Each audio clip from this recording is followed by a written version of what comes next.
Welcome to Tangled Routes, stories navigating youth and family systems. Brought to you by the National Training and Technical Assistance Center for Child, Youth, and Family Mental Health, NTAC. Schools, juvenile justice courts, and child welfare services can be daunting for children and caregivers. New environments, unfamiliar instructions, and the need to trust new people can feel overwhelming. In this podcast series, we hear from those who've navigated these tangled routes through different systems. Each episode shares real-life experiences of youth, young adults, and families who experienced trauma or living with mental health needs.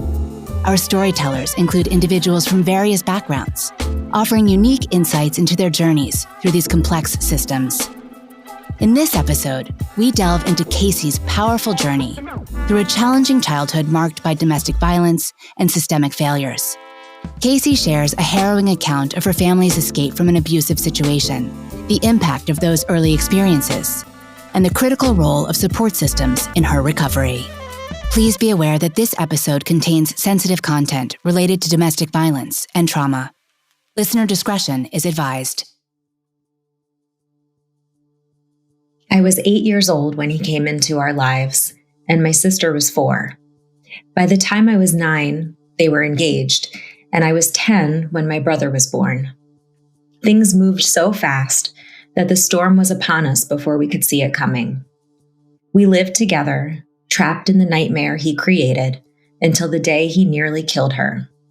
I remember that night, February 5th, 1991.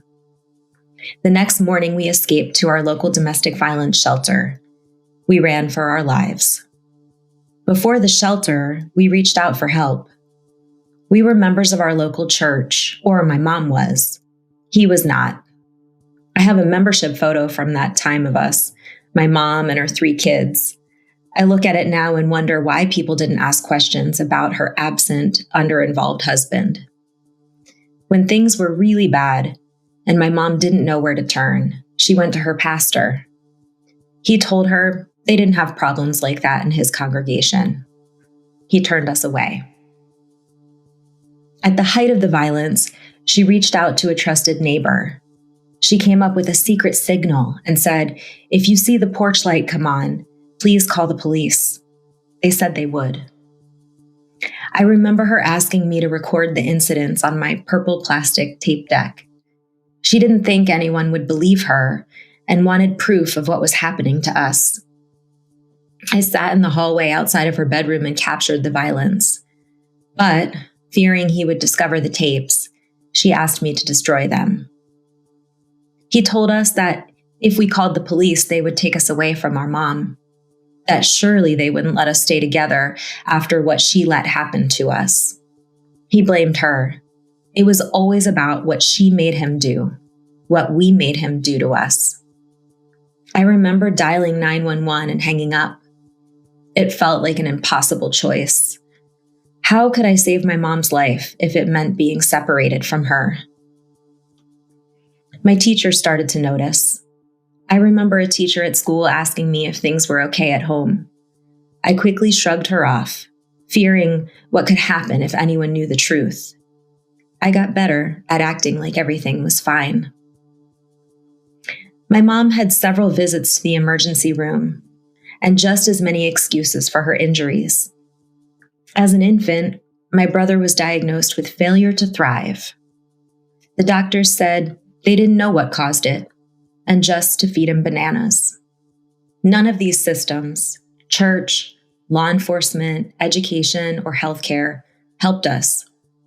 It wasn't until my mom realized that he would kill her either way, whether we stayed or left, that we fled to the shelter.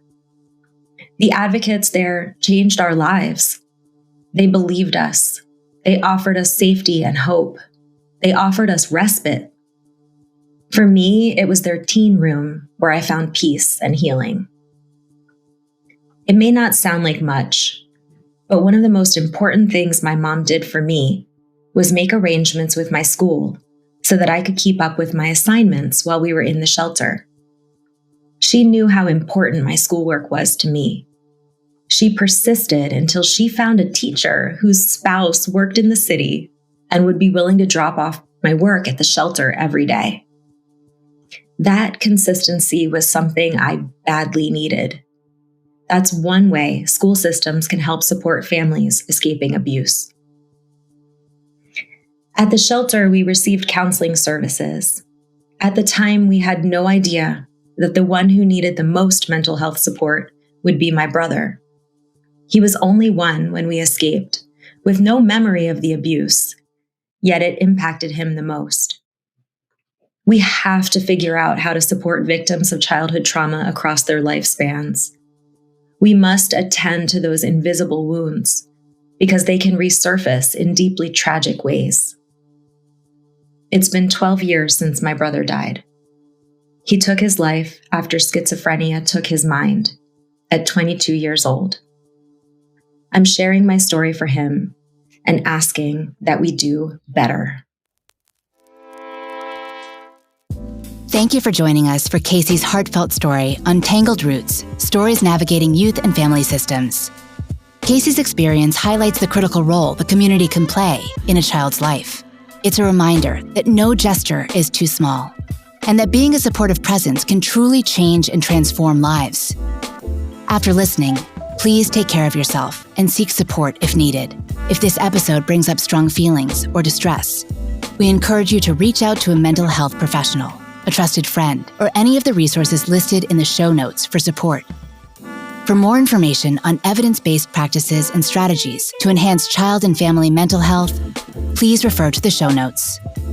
We invite you to continue exploring our podcast series and visit the NTAC website for more information on upcoming events and learning opportunities. At NTAC, we believe all children, youth, and families living with and impacted by mental health challenges have access to the resources and opportunities they need to thrive in a comprehensive and equitable system of care.